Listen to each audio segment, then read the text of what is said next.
Hello bachon, let's read this question. The question says sodium ions and chlorine ions both are removed by options है A ascending limb of Henle's loop, B proximal convoluted tubule, C both A and B या फिर D descending limb of Henle's loop. तो सबसे पहले बात करेंगे यहाँ पे की कॉन्सेप्ट के बारे में. तो जो की कॉन्सेप्ट इस क्वेश्चन में यूज किया गया है दैट इज रीअब्सॉर्प्शन.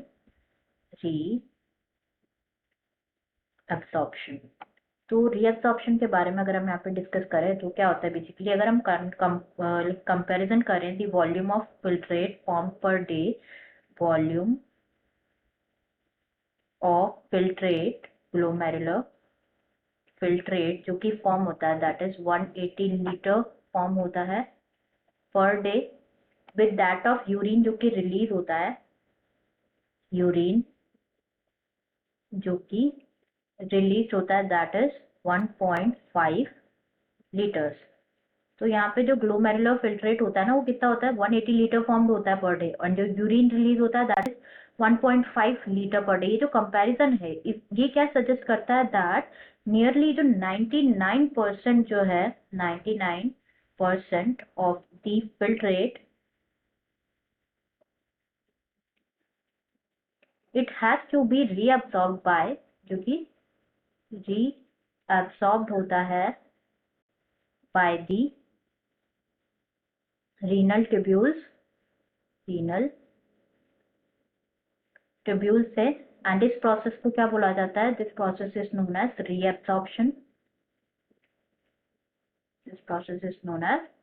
रीअब्सॉर्प्शन. तो यहाँ पे हम वन बाय वन सारे ऑप्शंस डिस्कस कर लेते हैं. ये पूछा गया कि सोडियम एंड क्लोरीन दोनों जो है रिमूव होते हैं by which of the following. तो सबसे पहले गिवन है यहाँ पे ascending limb of Henle's loop, ascending limb of Henle's loop.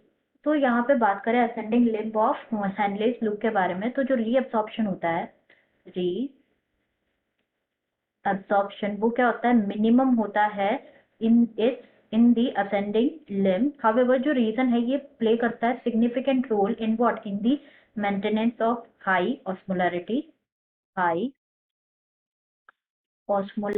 को मेंटेन करने के लिए सिग्निफिकेंट रोल प्ले करता है. नाउ जो असेंडिंग लिम्ब होता है ना ये जो है इम्परमिएबल होता है वाटर के लिए, इम्परमिएबल होता है टू वाटर. मतलब यहाँ पे वाटर का तो रीअब्सॉर्प्शन नहीं होता है बट ये जो है परमिएबल होता है फॉर व्हाट, बट ये अलाउ करते हैं transport of electrolytes like sodium and chlorine actively or passively either with the use of energy or without the use of energy. Therefore as जो concentrated filtrate है वो पास होता है upward.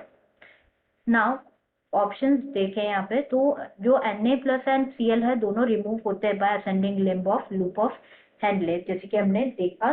नेक्स्ट गिवन है proximal convoluted tubule, proximal convoluted tubule represented by PCT. तो जो PCT है ये लाइंड होता है bye simple cuboidal brush border epithelium जो कि इंक्रीज करता है सरफेस एरिया फॉर रीअब्सॉर्प्शन. तो क्या होता है नियरली जितने भी एसेंशियल न्यूट्रिएंट्स होते हैं,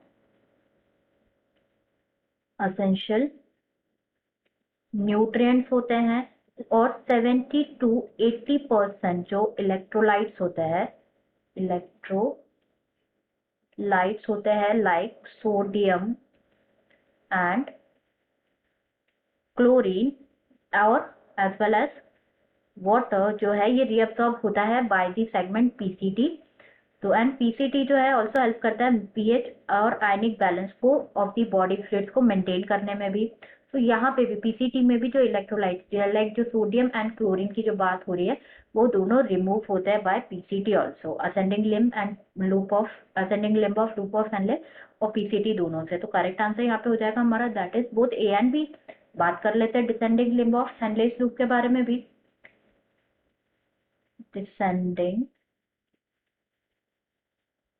लिम्ब ऑफ हेनले लूप के बारे में भी. तो जो डिसेंडिंग लिम्ब होता है ना ऑफ लूप ऑफ हेनले ये क्या होता है, ये परमिएबल होता है फॉर वाटर, लाइक वाटर का एब्जॉर्प्शन तो होता है यहाँ पे, permeable to water, like water का रीअब्जॉर्प्शन यहाँ पे होता है, बट ये ऑलमोस्ट इम्परमिएबल होता है टू इलेक्ट्रोलाइट्स,